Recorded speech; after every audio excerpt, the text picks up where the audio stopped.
All right, so back to the story. As I said, my ex had the abortion, and then I was really upset about it. But the way that it happened was I didn't know that she had the abortion. So, like I said, she got the temporary restraining order, uh, and I was afraid she was gonna get the abortion, and then she got the abortion. But the day that she got the abortion, I went to her mom and dad's house. It was the first time it was the second time I've been there. The first time I went there, like I said, I went there to write a letter to tell them, hey, you know, your daughter is pregnant with my baby. She says that she needs to be on bed rest. Can you help, take care of her other daughter? I mean, her daughter, so that she can be on bed rest, so that my baby can survive. you know and I wanted to talk to them so I could see if they could help me to to get back in good graces with my ex, so that I could take care of her during the pregnancy, so that she could have the baby. But like I said, my ex had been disrespecting me the whole pregnancy and treating me bad. She was cheating on me, Snapchatting another guy in front of me. And like I said, I was already on edge because my ex wanted my mom to help take care of her during the pregnancy, but my mom wouldn't do it because my mom didn't want to see me. And my ex, like I said, I feel like a big thing was she was not treating me respectfully, partly because she wanted to meet my mom and dad for Thanksgiving, but my mom and dad said they wouldn't meet her because they wouldn't see me. And, my ex obviously is going to make assumptions, and she's not going to realize the whole story and not realize that I'm actually a victim. And she doesn't know that I discovered the theory of everything, and that I was a great basketball player. My dad messed up my shot with a shoot-away machine, and then he abandoned me, and I just want to get back in good graces with them, but they abandoned me. But my ex, she was disrespecting me. She obviously didn't have respect for me, and she probably was thinking in her head, his own parents won't talk to him, so it's okay if I don't talk to him. And, and she decided to kill my daughter, because probably in part because, she's looking at that's why I don't feel so bad for her, because she's looking at the situation. She's like, his parents won't talk to him. She doesn't know that I discovered the theory of everything. She doesn't know that I did the biggest stuff in history. She's just thinking his parents won't talk to him. His parents think he's mentally ill. I don't want to bring my baby into the world with this guy who's been abandoned. She's gonna make assumptions about me. So she ended up having the abortion. And like I said, I went to her family's house and I wrote a letter to see if they could help me to get back and see my ex, because, I was afraid she was going to get the abortion, because she said in order for the baby to survive, she needed someone to take care of her. And she needed me to take care of her, because she said no one else would take care of her, because she said her own family wouldn't take care of her, because she said that, she had stolen from her family to get drug money. She was a drug addict and stuff. And so she was already, kind of not in the best condition with her family. So I tried to talk to them to let them know what was going on, and that my ex had been mistreating me during the whole pregnancy, and that I wanted them to talk to her and allow her to help me take care of her, so that the baby can be born. Because she needed to be on bed rest, and in order for her to be on bed rest, I need to take care of her. But and as I said later, during that pregnancy, I went to her parents' house one more time, and that's when I saw my ex's car there, and I knocked on the door, and it was at night, and then like I said, they were all like happy in there. They were like celebrating. They were cheering and laughing, like they're having a great time. It turned out that my ex had an abortion that day, so they were probably having like some sort of abortion party. So I went there, I knocked on I listened in, and like I said, I had a temporary restraining order at this point for no reason. The only thing that I said to my ex was, do not kill my daughter, or do not kill my baby. But I went, knocked on the door. My ex was 5 months pregnant. Last time I saw her, she had a big stomach when she was 4 months pregnant. And like I said, the reason why, yeah, she was 4 months pregnant, and, but she'd been hiding it from her family. But, so I knock on the door, and then I hear them like, turn off the lights, call the police. So then I went away, I drove away, and then I called my ex, and then the police picked up the phone, and they said, excuse me, Mr. Merkel, you have a temporary restraining order. You're not allowed to have contact with your ex. And I asked the police, I said, is my ex still pregnant? You know, is the baby okay? And then the doctor, or the police officer said, I'm not a doctor. I can't tell you that. So I was like, okay.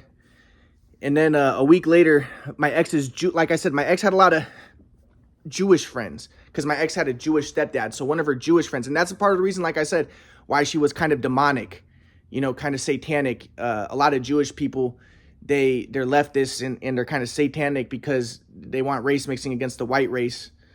And that's the way I was my whole life. I was a Marxist and I wanted race mixing and I was anti-religious and I was for abortion because I was, in my mind, I'm like, you know, people who are against abortion are just white supremacists and they just want to maintain the white race and they're just Nazis, you know, and that's the way that a lot of Jews are. And a lot of Jews do not like white people and they want to mix white people because they see white people as their biggest threat. So, you know, her Jewish friend messages me and she was a bitch and she was like, yeah, you know, the way she said it was like, yeah, the daughter was, you know, terminated last week and she was being all mean to me and trying to make me out to be the bad guy, like I was some sort of monster because, like I said, in her mind she was like, well, you went to you know. So she tells me this and I remember I was distraught, I was devastated because I just found out that my daughter died, you know, my daughter was killed. And then so I was really devastated. But then the Jewish girl, you know, she's like, you know, she's trying to make me out to be a bad guy. And in her mind, she thought that I had schizophrenia too, because my ex probably told everybody that I was mentally ill when I'm not. I discovered theory of everything. You know, so she was like talking down to me and she's like, you know, you went to her baby dad's work and and I was like, yeah, I went to the baby dad's work because she was pregnant and she, you know, she told me that she had to be on bed rest and like I said, I got upset with her daughter and I put her daughter outside. And I was afraid that she wasn't going to talk to me anymore. And I knew that, you know, she needed to be on bed rest, but she wasn't responding to my texts. And she said that I needed to take care of her or else the baby would die. So I went to talk to the baby dad.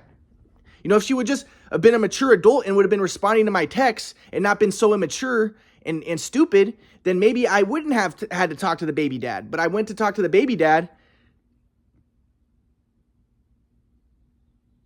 to tell the baby dad, you know, that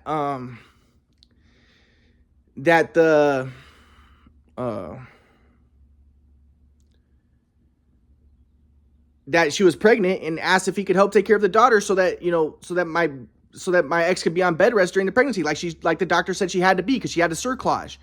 So, you know, they're trying to make me out to be the bad guy. And then she was like, you know, you're going to go to court and, you know, you better, you know, try. She was like trying to say I was schizophrenic, like don't speak in word salad type of stuff. Like don't speak in word salad to the judge. You're going to need a lot of luck in court. And I was like, you know, she was being a bitch to me. Meanwhile, my daughter was just killed and this Jewish girl's being a fucking bitch to me.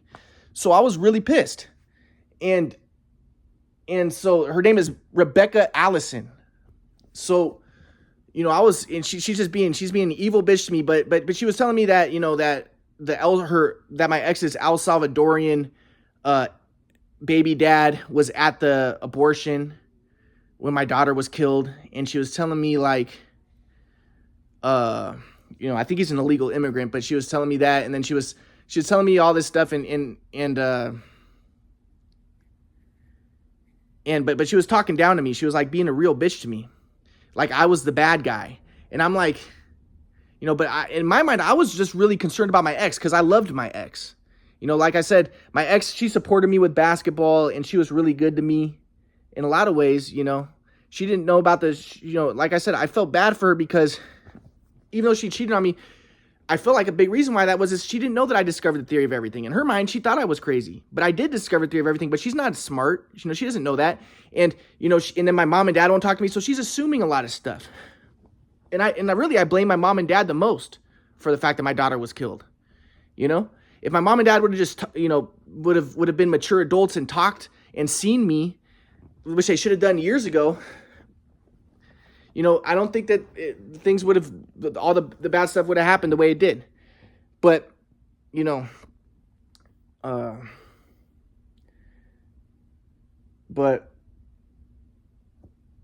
and I'm not saying I'm an innocent victim completely. Like I wasn't an angel. Yeah, I got angry and I put the daughter outside and, you know, I did that stuff.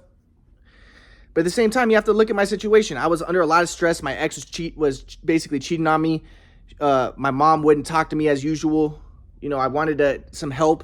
I had to take care of my ex and she was pregnant, I was under a lot of pressure and a lot of stress. And yes, I tried to make things happen. I put the daughter outside to try to show my ex that I was upset and I wanted her to be on bed rest, and I should have just talked, and talked to her and not, gotten angry and stuff. But the thing is, put yourself, I don't want to be too hard on myself. I was under a lot of stress, and the fact that my family has disowned me when I discovered the theory of everything is bullshit.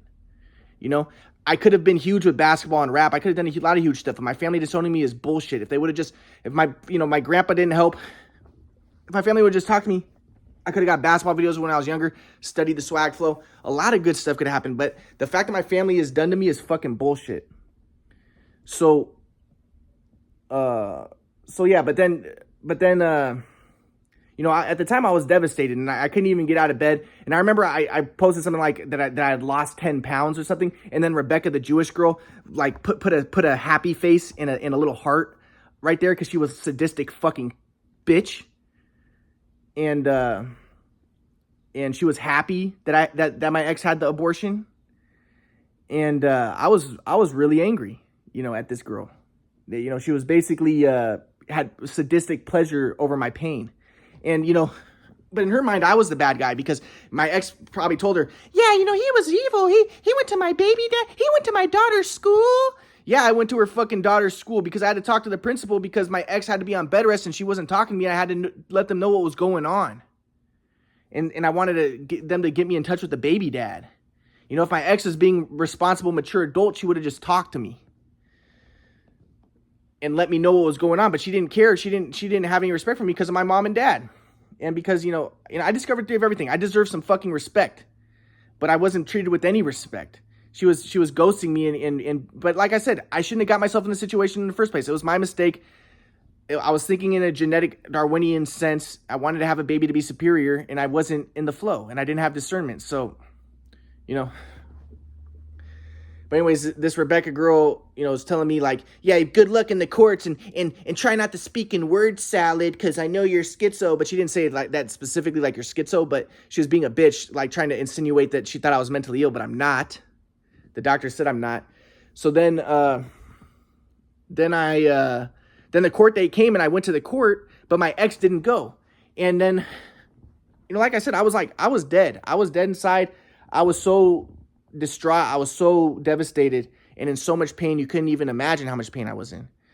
But my ex, and the thing was, I always loved my ex, and I felt bad for her because I discovered the theory of everything, but she didn't know that. She didn't know that my family disowned me and stuff. So I remember my ex called me, and my ex was crying, and then she said that she was not going to go to the court, and she was telling me like, Ryan, she was telling me that she was going to kill herself, It was just fucked up.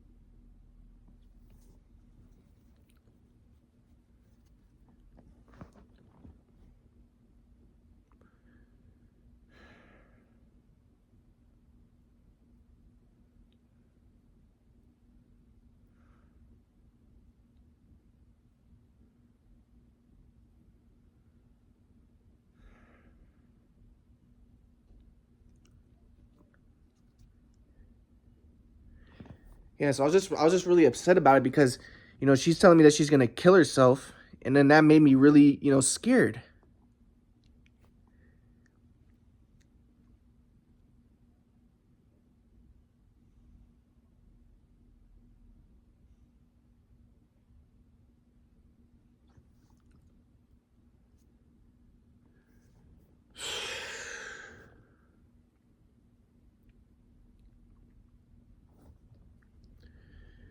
Because, in my mind, I felt bad for my ex because I really did like her a lot.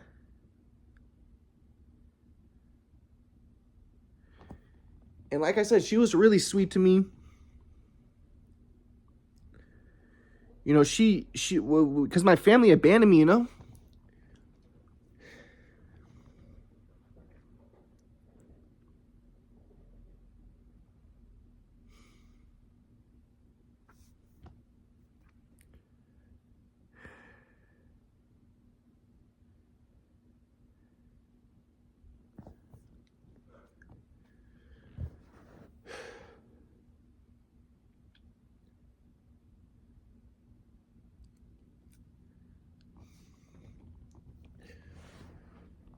So I felt bad for her because,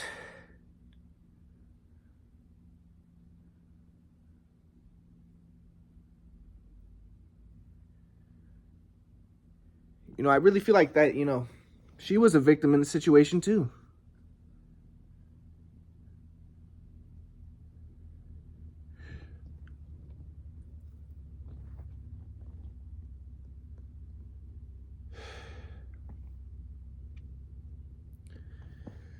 But so she calls me and she tells me that she's suicidal and all that. And then, you know,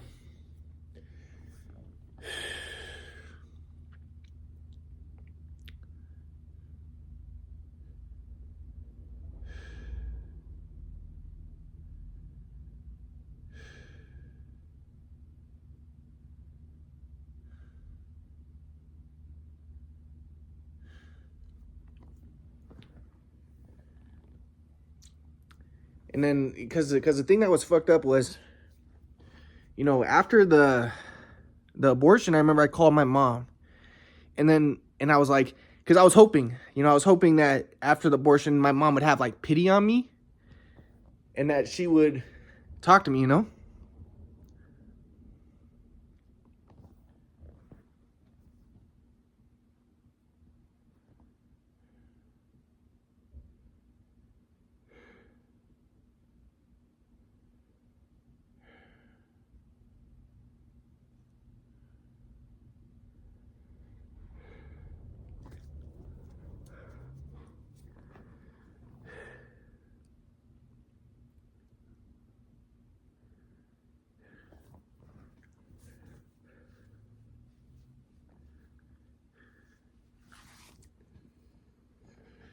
But yeah, so I remember.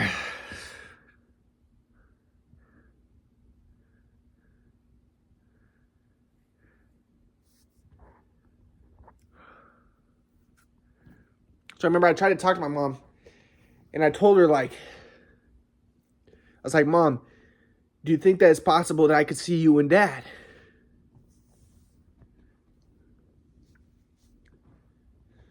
And my mom was like, she was like, oh my God, what the, she's like, you think we're gonna see you after what you fucking did to your ex? You know what, you drove her to get an abortion, you fucking freak. You fucking idiot, you're the one. And then I was like, Mom, I said, I'm not the fucking only one. If you guys would have seen my ex, and you know, if you guys would have been mature parents and maybe let go of your grudge, then maybe things wouldn't have gone so bad. But then my mom was like, she's like, no, it's all your fault. It's all your fucking fault. It's nobody's fault but yours. You have to take responsibility. Again, trying to mimic my grandpa's teachings without understanding them. So,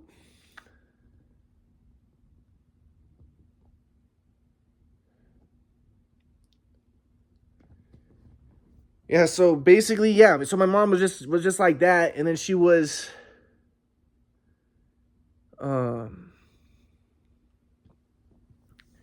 yeah, but I was like, Mom, do you think it's possible that I can see you and Dad now? You know, because I'm going through a lot of pain, you know. But my mom was like, we're never gonna fucking see you. Oh my God, I felt sorry for you for a second, but now you're back to your same fucking ways. Get a fucking life. We're never gonna see you. You have to accept that. And I was like, because I wanted to, you know, I was hoping that maybe the death of the baby would be able to get my mom and dad to have some compassion and see me and treat me with some dignity. But, you know, then my mom went straight back to, she was like, oh my God, I felt sorry for you for a second, but now that you're back to doing this, I was always wanting to see my fucking mom and dad. But then she's like, just now you're back to doing this? We're never gonna say, you have to accept it. So then, but like I said, my ex called me. This was during the court date, and she was crying, and she was telling me, she was like, Ryan, I'm in so much pain. I want to kill myself. I want to be with the baby. You know, she said, she was telling me she wanted to kill herself. And I felt really bad, you know? And like I said, I felt like she was a victim as well. And, you know, she didn't know I discovered theory of everything. She didn't know if I, you know, if I had some help from my family, I would have been the best. I could have had the swag flow, if I had the DVDs, you know, but I was abandoned and I was thrown aside, you know, but, you know, I felt bad for her. But then, you know, she was crying, and she told me she was not going to go to the court, and then she was going to see me, you know, outside of the court, or you know, that she would see me, and that we would work our way through it, you know, after the death of the baby. And she told me that she claimed that it wasn't an abortion. She said that, well, it was an abortion, but she said that the doctor told her that the baby was going to have that she had Vasoprevia, which I later found out that a baby will still survive with Vasoprevia 97% of the time. But she said the baby had Vasoprevia, and, you know, it probably would have had problems, so she decided to have the abortion, you know. And so, but I didn't really care. I didn't care so much about the baby. The thing was, I loved my ex, because my ex was there for me. And remember, like I said, my ex was like, why would your mom and dad not talk to you? You know, she was on my side. She was like, I couldn't imagine what it would be like to have your mom and dad not talk to you, you know, and not see you for 20 years and stuff. And it's been fucked up. But, you know, she was on my side, and she was, but, you know, but I impregnated a drug addict. She's a drug addict, and she had problems, you know, and she was not mature, and she, but, you know, but the thing was, I still liked her a lot, you know, and it really hurt me. And I was very scared she was going to commit suicide, because she was telling me she wanted to commit suicide. So I'll continue.